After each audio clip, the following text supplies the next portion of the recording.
Earlier today, Action SA said that it was going to lay criminal charges against Nzimande. Now the Economic Freedom Fighters also says it's opening a case against Nzimande. The EFF's Mandla Shikwambana joins us now. Mandla, good afternoon to you. What charges are you laying against the Higher Education Minister, Blade Nzimande?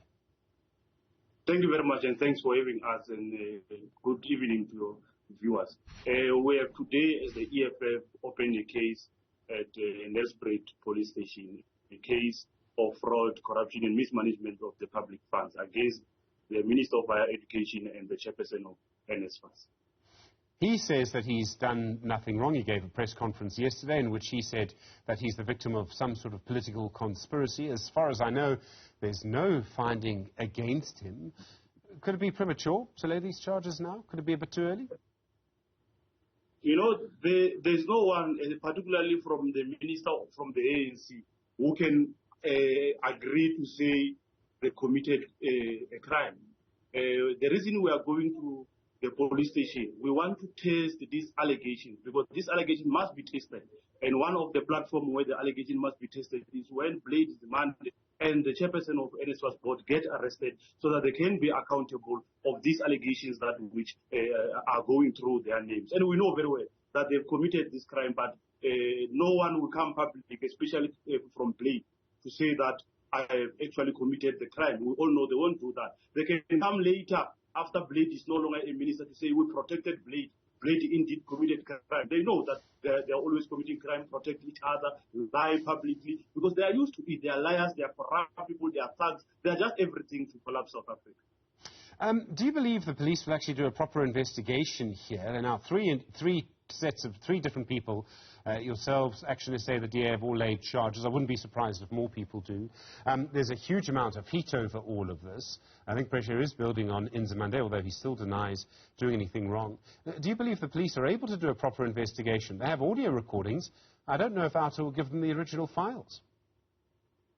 We, as the EFF, are going to make sure that we follow up on the case that we have opened, because we have made commitment to our people. We have made commitment to the people of South Africa, and we have made commitment to the students of South Africa that we will always protect them. And I can't answer on behalf of the other political parties who have done the same exercise. But by the way, Tina, as the EFF, we're going to make sure that we follow up on this matter and make sure that we hold Blade accountable, even the chairperson of NSFAS. We're not only going to do this through the police stations and the courts and everything, but we'll also do these things and exercise it in Parliament, and follow the right procedures in Parliament to make sure that we hold Blade accountable, and Blade must resign, and Blade must leave, because Blade has been stealing from the public. Blade has been stealing from the Department of Higher Education. It's not the first thing that which are coming now, which actually alleged him to have stolen. We know he's capable of doing that. Hence, we want to make sure that we push for Blade to account, and not only account, he must be investigated, and not only be investigated, he must get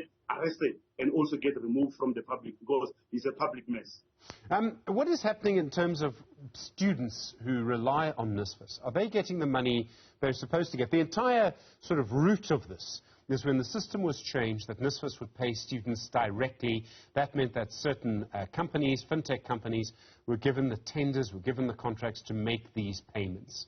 Is that where the problem lies? Is that where all of this started for you?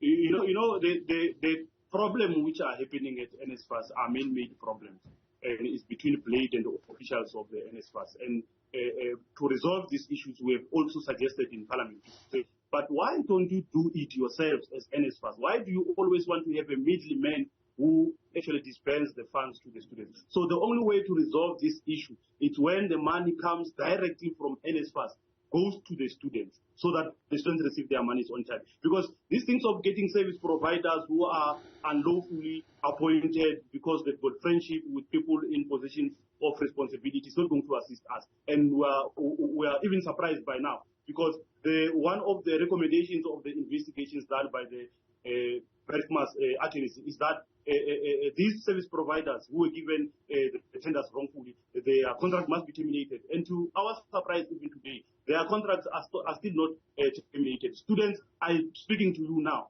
There are thousands of students who haven't received their allowances of last year. And this is the same issue that brought us here, because of the corrupt officials and corrupt public servants as Minister of higher education. Mandla Shikwambana from the EFF, thank you very much indeed for your time. Do appreciate it.